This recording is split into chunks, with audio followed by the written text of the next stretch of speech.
Welcome to The Explainer. So today we're diving straight into a topic that affects, honestly, so many people out there, yet it still comes with this massive cloud of confusion and anxiety.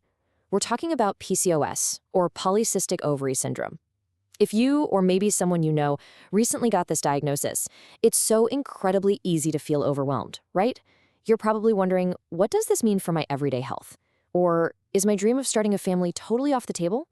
Well, I'm here to tell you, a PCOS diagnosis is absolutely not the end of your goals. Not at all. By breaking down the biology today, we're going to demystify what's actually happening inside the body, and more importantly, look at the highly effective modern ways to manage it. Obstetrician and gynecologist Dr. Koji Hashi really hit the nail on the head, perfectly setting the tone for our journey today. He says, don't get discouraged. If properly treated, many people can conceive.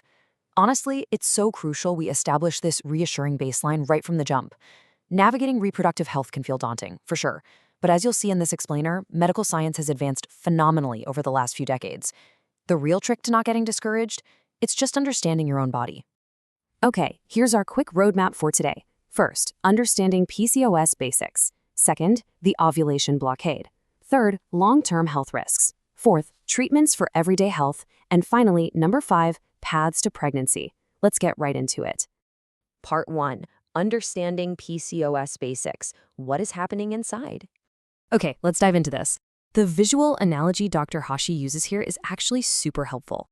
So PCOS stands for Polycystic Ovary Syndrome, right? Poly literally means many, and cystic refers to these tiny little sacs. Now, in a standard 30-day cycle, around day 15, an ovary normally releases an egg from a single follicle, sending it on its way. But with PCOS, that release just doesn't happen. Instead, multiple follicles get trapped inside the ovary. It ends up looking kind of like a bunch of grapes in a bag.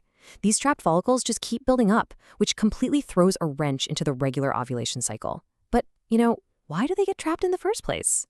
Well, that brings us to part 2, the ovulation blockade, the biological chain reaction. Let's walk through exactly how this turns into a continuous chain reaction. Step 1, in a lot of folks with PCOS, the outer wall of the ovary is actually physically thickened. Think of it like a locked door. Step 2, because of this super thick wall, those follicles, our grapes from earlier, simply can't escape. They're locked in. Step 3 is where the brain steps in. The brain realizes, hey, ovulation hasn't happened yet, so it starts yelling at the ovaries, sending this massive surge of what's called luteinizing hormone, or LH, basically demanding an egg be released. But remember, the door is still locked tight. So in step 4, instead of moving into the normal post-ovulation phase where progesterone is produced, these trapped follicles just continuously pump out estrogen. The body essentially gets stuck on repeat in this ongoing estrogen loop. Moving to part 3, long-term health risks, why this matters. So the absolutely crucial point here revolves around this number, 40. When estrogen is continuously flowing through the body without the balancing effect of progesterone, the lining of the uterus just keeps thickening up without ever shedding properly. Dr. Hashi points out that if this condition is left untreated, once a patient crosses the age of 40, this constantly thickened uterine lining significantly skyrockets the risk of developing endometrial cancer. This is a massive piece of information, right? Because it completely shifts the way we need to look at PCOS. It is not just a fertility issue, it is a lifelong health management issue. And it doesn't stop at endometrial cancer. That continuous hormonal imbalance brings a whole host of other serious long-term risks to the table. We're talking about myocardial infarction, which is a heart attack, thrombosis, meaning blood clots, and hyperlipidemia, which is basically high cholesterol or excess fats in your blood. Because these risks span across your entire lifetime, it really underscores why proactive medical care is just non-negotiable. Regular gynecological checkups, electrocardiograms, blood tests, these aren't just polite recommendations for someone with PCOS. They are literally essential tools for living a long, healthy life. Part 4, treatments for everyday health, the fork in the road. Okay, when it comes to treating PCOS, you generally hit a distinct fork in the road. And it all depends on your current life goals. For patients who are not currently trying to get pregnant, well, keeping in mind what we just learned about the dangers of a thickened lining, the absolute primary goal here is to regulate periods using medication. Even if a baby is totally off your radar right now, you absolutely must regularly shed that uterine lining for your own safety and to keep endometrial cancer at bay. On the flip side, though, for those who are seeking pregnancy, the goal shifts completely. The focus becomes actively and safely inducing ovulation.